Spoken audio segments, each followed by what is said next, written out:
दोस्तों, true take reporter में मैं राज और ये है हमारे छोटे रिपोर्टर तनवार। हम दोनों मिलकर आज आपके लिए दो अनबॉक्स करने जा रहे हैं। वो हैं आपके रूम हीटर्स। ये रूम हीटर्स किस तरह के होते हैं, किस टेक्नोलॉजी पे काम करते हैं, कौन सा रूम हीटर आपके लिए सही हीटर है। आज इस छोटे से वीडियो में मैं आपको यही बताऊंगा कि आप किस तरह का हीटर परचेज करें और आपकी घर की कंडीशन देखते हुए क्या वो हीटर आपके लिए अप्रोप्रिएट है कि नहीं। और उसके अलावा आपका कोई फिर भी सवाल रह जाता है तो मुझसे और मेरे छोटे टेक्निकल रिपोर्टर से वो सवाल पूछना ना भूलिएगा। हम कोशिश करेंगे आपके सवालों के जवाब देने की और जल्द ही आप उन सवालों का जवाब पाएंगे।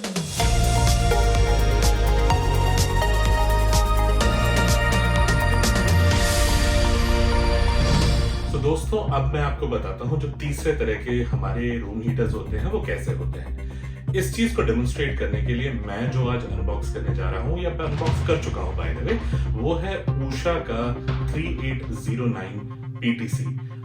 ये एक ऑयल बेस्ड रेडिएटर है या जिसे हम रूम हीटर भी कहते हैं। ये ऑयल बेस्ड हीटर्स होते हैं। ये नॉर्मली आइडेंटिफाई होते हैं अपनी फिन्स के अकॉर्डिंग, जो मैं आपको भी दिखाने जा रहा हूं। तो वो हीटर है जो हम आपको एज अ तीसरा टाइप ऑफ प्रोडक्ट दिखाने वाले हैं। इसी वेरिएंट्स में उषा भी है, मर्फी रिचर्ड भी है, हेवल्स के भी आते हैं and it's like Russell Hobbs and मतलब ये एक बहुत ही वाइड रेंज है और इसको बेहतर भी समझा जाता है। अभी हम इसको कंपेयर भी करेंगे, मैं आपको बताऊंगा कि क्या किस हीटर में बेटर है। तो चलिए मैं आपको दिखाता हूं कि ये कैसा है और इसको दिखाते हुए मैं आपको ये दिखाना चाहूंगा ऑन योर स्क्रीन। यदि आप देखें तो ये देखिए, ये है वो हमारा रेडिएटर। ये जो रेडिएटर है यदि आप देखें तो नॉर्मली अपनी फिन्स के द्वारा ये आइडेंटिफाई किया जाता है। तो सबसे पहले जो इसका साइड लुक है वो कुछ ऐसा है, मैं आपको दिखाता हूँ। ये देखिए, ये है इसका साइड लुक और यदि आप इसकी फिन काउंट करें, चलिए मैं थोड़ा पास से जाके आपको दिखाता हूँ। देखिए 1 2 3 4 5 6 7, ये जो है ये 7 फिन्स ऑयल हीटर है और इसके अंदर जो हमें खास बात देखने वाली है कि 7 के बाद 9 और 11 मैक्सिमम फिन्स के रेडिएटर्स आते हैं। उससे आगे का रेडिएटर नहीं आता है, एटलीस्ट मैंने तो नहीं देखा है। और इसका जो डिजाइन है वो कुछ इस तरीके का है। ये देखिए, नीचे जो है इसके व्हील बेस है, मैं आपको दिखाता हूं। और इस व्हील बेस के जरिए जो आप है इसे मूव कर सकते हैं। कुछ इस तरीके से ये मूव हो सकता है। ये देखिए, ये कुछ इस तरीके से। अब हम इसके डिजाइन की यदि हम बात करें तो सबसे पहले जो ये आप देख रहे हैं एरिया, इसके ऊपर पूरी की पूरी वायर जो है इसकी कॉइल की वो आ जाती है और उसके बाद आप इस हीटर को पोर्टेबली कहीं उठा के रख सकते हैं।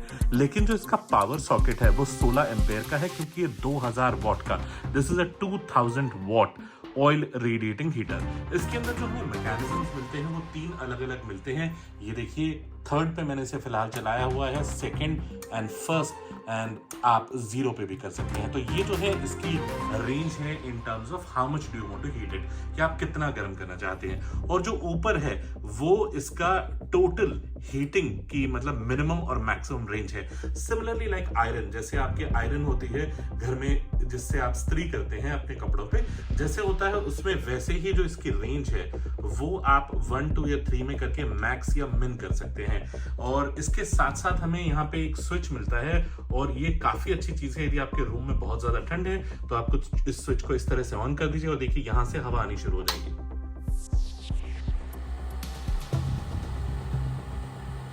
ये जो आप आवाज सुन रहे हैं ये इस फैन की है, ये ग्रिल की है।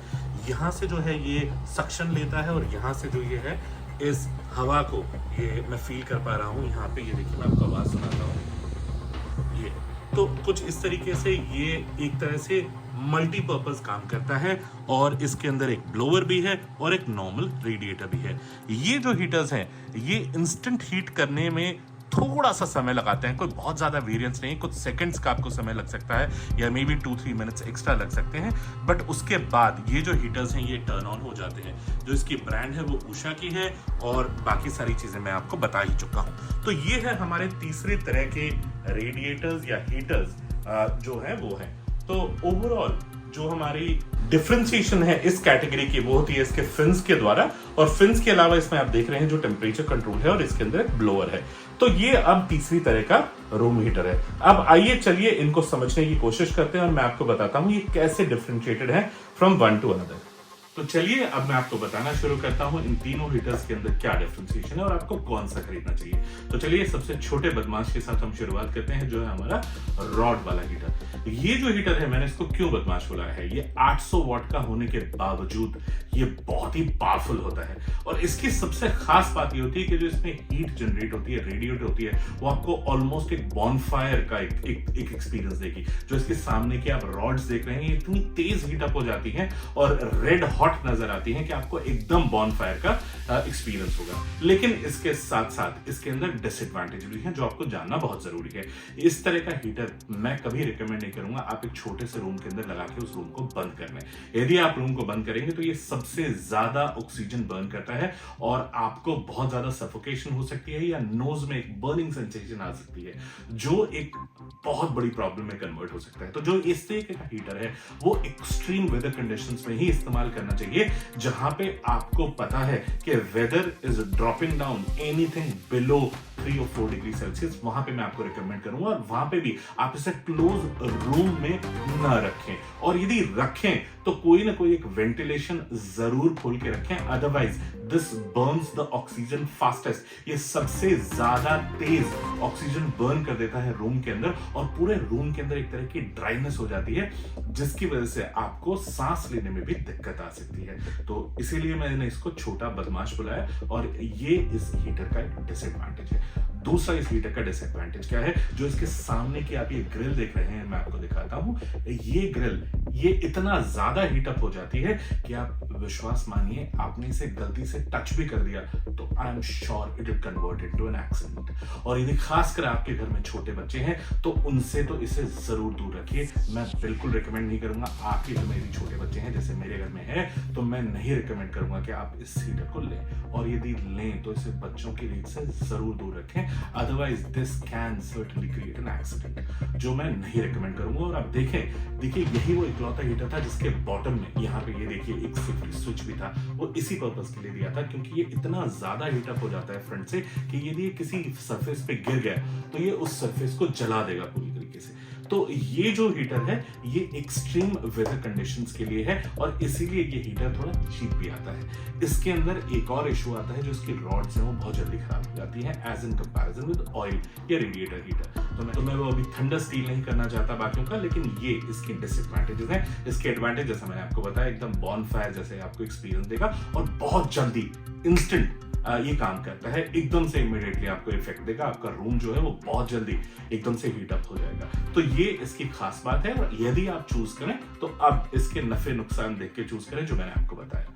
अब हम बात करेंगे अपने दूसरे, जो हम बोलेंगे मंझले भाई की। ये जो मंझला भाई है थोड़ा समझदार है, थोड़ा बदमाश है। चलिए अब मैं बताता हूं कि इसका क्या डिफरेंस है। अब जो ये मंझला भाई है, इसके 2 फायदे हैं। सबसे पहली बात, हवा गर्म हो जैसे इस रॉड वाले हीटर में है, लेकिन हवा फैलती नहीं है रूम में, वो अपना समय लेती है फैलने में। जो ये मंझला भाई है या जो ये हमारा ब्लोअर है, ये बिकॉज यदि आप जो देख रहे हैं इसकी फ्रंट की ग्रिल्स, इसके साथ में इसके अंदर एक फैन है, ये उसको पूरे रूम के अंदर स्प्रेड कर देता है गर्म हवा को, और एक बहुत ही अच्छा एनवायरनमेंट क्रिएट कर देता है। सेफ है, लेकिन हाँ, इसकी जो ये छोटी सी बारीक फ्रंट ग्रिल है सामने वाली, ये बहुत ज्यादा हीटअप हो जाती है, और ये आपको थोड़ा सा ध्यान रखना पड़ेगा, बच्चों से बचा के रखना पड़ेगा, उसे भी वो टच ना करें तो बेटर है। लेकिन इसमें ऐसा कोई एक्सीडेंट के चांसेस नहीं है, बस सामने की जो फ्रंट ग्रिल है उसका थोड़ा सा आपको ध्यान रखना पड़ेगा। लेकिन अब बात करते हैं, कुछ ना कुछ तो इसका घाटा भी जरूर होगा, तो चलिए हम इसके घाटे की बात करते हैं। सिमिलरली लाइक रॉड, इसके अंदर जो होती हैं वो कॉइल्स होती हैं, और वो कॉइल्स भी वैसे ही बर्न करती हैं जिस तरीके से रॉड बर्न करती है। तो रॉड और कॉइल में सिर्फ इतना फर्क है कि जो रॉड की जो बर्निंग कैपेसिटी होती है वो कॉइल से थोड़ा सा ज्यादा होती है, और इसकी जो कॉइल्स है वो थोड़ा इंटरनल अंदर की तरफ होती है, एक्सटर्नली एक्सपोज नहीं होती है जैसे आपको इस रॉड के केस में है। और जब वो हवा आती है, ब्लो आती है, तो वो पूरे रूम के अंदर उसे सर्कुलेट कर देता है। तो सिमिलर काइंड ऑफ सिचुएशन आने के चांसेस हैं कि आप इस हीटर को लगा सकते हैं रूम में, there is nothing wrong about it, आप लगा सकते हैं इसे, लेकिन इसमें ड्राइनेस के चांसेस उतने ही रहेंगे जितने इस हीटर में रहेंगे। रीजन में मत भूलिए, ये ऑक्सीजन को बर्न कर रहा है, ये सिर्फ रॉड के जरिए कर रहा है, वो कॉइल के जरिए कर रहा है, लेकिन by the end of day दोनों बहुत ज्यादा ऑक्सीजन बर्न करते हैं जब वो हीट जनरेट करते हैं। तो इस वजह से ये जो है वो एक छोटा सा मंझला भाई है, तो एक छोटा सा इसका नेगेटिव पार्ट जो मैंने आपको बताया कि ड्राइनेस क्रिएट कर देता है, लेकिन हाँ पूरे रूम को ये बिल्कुल अच्छे से कर देगा, आपको एकदम हीट अप कर देगा। अब ये किस तरह के घरों में आपको इस्तेमाल करना है, इसके लिए मैं आपको रिकमेंड करूंगा जब तापमान 5 डिग्री से लेकर 10 डिग्री तक के बीच में है और आपको एक वाकई में महसूस हो रही है हीटर की। जैसे मैंने रॉड वाले हीटर के लिए बताया, मैं कभी रिकमेंड नहीं करूंगा जब तक 5 से ज्यादा नीचे तापमान ना हो या 0 डिग्री के आसपास ना हो। तो मंझला बाइक जो है वो 5 से 10 की रेंज में आप इस्तेमाल करें और ये जो है वो 5 से नीचे के टेम्परेचर रेंज में इस्तेमाल करें। इसके लिए मेरा सर्टेनली रिकमेंडेशन रहेगा जो कॉइल बेस्ड हीटर है, जो बजाज का हमारा हीटर था, as differently from lifelong coil based जो हमारा हीटर है, उसके लिए मेरा आपको जरूर एक रिकमेंडेशन रहेगा कि अगेन जब आप किसी भी रूम में इसे डाल रहे हैं तो थोड़ा सा वेंटिलेशन के लिए जरूर कहीं ना कहीं एक छोटा सा एरिया या छोटा सा खिड़की या कुछ एक ऐसी चीज खोल के रखें ताकि वो रूम के अंदर सर्कुलेशन बनाए रखे और आपको घुटन न महसूस हो। अब हम बात करेंगे तीसरे और आखिरी हमारे इस रेडिएटर के बारे में, जो है सबसे बड़ा भाई, साइज में भी बड़ा है, काम में भी बड़ा है और हरकतों में भी बड़ा है। अब चलिए हम इसकी बात करते हैं। तो जब हम इसकी बात करेंगे, इसके अंदर एक खास चीज है, 2 चीजें देखने वाली हैं। आप नोटिस करें तो इसके अंदर जैसा मैंने आपको दिखाया 1, 2 और 3 अलग अलग टेम्परेचर वेरिएंस थी, उसके बावजूद मीडियम टू मैक्सिमम एक रेंज अवेलेबल थी। उससे जरिए क्या होता है, कई बार आपकी जो ब्रीज है वो आपके पूरे के पूरे वातावरण को ज्यादा ठंडा कर देती है। वो ब्रीज तकरीबन 10-15 के बीच में होती है, लेकिन वो बहुत ठंडा कर देती है। उस केस में क्या करना है आपको कि आप इसकी 1, 2 और 3 रेंज के अंदर, कहने का मतलब यदि आप इसे 3 पे चला रहे हैं तो आप इसे बहुत एक्सट्रीम कंडीशन तक में इस्तेमाल कर सकते हैं, which is anything below 5 degree. जब आप 2 पे इसे इस्तेमाल करें तो आप 10 डिग्री की रेंज तक इसे इस्तेमाल कर सकते हैं। जब आप इसे 3 पे चला रहे हैं तो जब ब्रीज बहुत ज्यादा है लेकिन 10 डिग्री से ज्यादा तापमान है, आप उस केस में इसे इस्तेमाल कर सकते हैं। एक और खास बात है इसकी, ये इतनी ड्राइनेस क्रिएट नहीं करता, बिकॉज इसका जो मैकेनिज्म है वो ये क्या करता है, ये ऑयल को हीट अप कर देता है और जो ऑयल है वो इसकी फिन्स में, मैं आपको दिखाना चाहूंगा यहाँ पे, इसकी फिन्स के अंदर जो वो ऑयल है वो सर्कुलेट करता रहता है और फिन्स में करने के बाद जो ऑयल है वो हीट जनरेट करता है और इन फिन्स के बीच में जब हवा क्रॉस करती है वो हीट जनरेट करती है। तो ये इसका सबसे बड़ा एडवांटेज है। लेकिन हाँ, इसके अंदर एक पॉजिटिविटी है क्योंकि ये किसी चीज को एक्सटर्नली बर्न नहीं कर रहा है, as in like rod and coil. इसके अंदर ड्राइनेस के चांसेस थोड़े से कम होते हैं। क्या एकदम होते हैं बढ़िया? नहीं, लेकिन हाँ कंपैरेटिवली मैं बोलूंगा कि ऑलमोस्ट 80% बेटर, 70 to 80% बेटर जो इसके अंदर है वो ड्राइनेस नहीं होती है। लेकिन फिर भी ये एक बुरा आइडिया नहीं है कि आप एक सेफ जगह कभी एक बाल्टी उठा के रख दें। वो मैंने भी सुना है, मैंने ट्राई किया है, बहुत एफिशिएंटली काम नहीं करता, लेकिन हाँ कुछ केसेस में काम करता है। जब आप किसी पहाड़ी इलाके पे ना हो, टेरेन में ना हो और आप गुड़गांव या दिल्ली जैसी जगह हो जहां पे जो मॉइस्चर है वो हवा में वैसे ही बहुत कम है, क्योंकि कभी कभी फॉग होती है, तो उस सिनेरियो में क्या है कि ड्राइनेस रूम में बढ़ जाती है।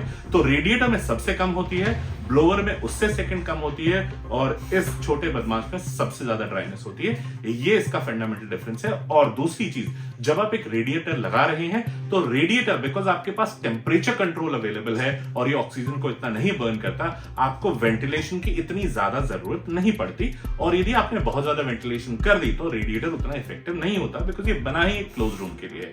तो आई होप अब आप इन तीनों हीटर्स को डिफरेंशिएट कर गए होंगे और अब आप समझ गए होंगे कि आपके लिए कौन सा हीटर सबसे अच्छा हीटर है।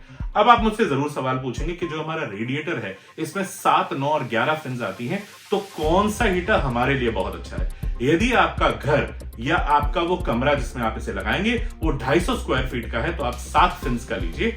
यदि वो 300 से 350 का है तो आप 9 फिन्स का लीजिए। और यदि आपका ड्राइंग रूम है तो आप 11 फिन्स का लीजिए। मैं आपको रेकमेंड करूंगा, बहुत बड़ा ड्राइंग रूम है और उस तरीके से आप इस्तेमाल कर सकते हैं, खरीद सकते हैं। तो दोस्तों, आई होप आपको मेरी अनबॉक्सिंग और ये डिटेल्ड ओरिएंटेशन ऑफ हीटर्स पसंद आया होगा। सर्दी का मौसम है, प्लीज आप अपने और अपने बच्चों का ख्याल रखिए। ट्रू टेक रिपोर्टर में मैं राज, आपका अपना रिपोर्ट, एक और टेक्नोलॉजी और एक और अध्याय लेके जल्दी ही जुड़ूंगा। Till then stay safe, stay healthy, take care. और आपका कोई भी सवाल हो तो प्लीज मुझे कमेंट बॉक्स में लिखना ना भूलिएगा। मैं कोशिश करूंगा कि जल्दी से जल्दी आपके सवालों का जवाब दूं। Stay safe, stay healthy, take care, शब्बा खैर, गुड बाय।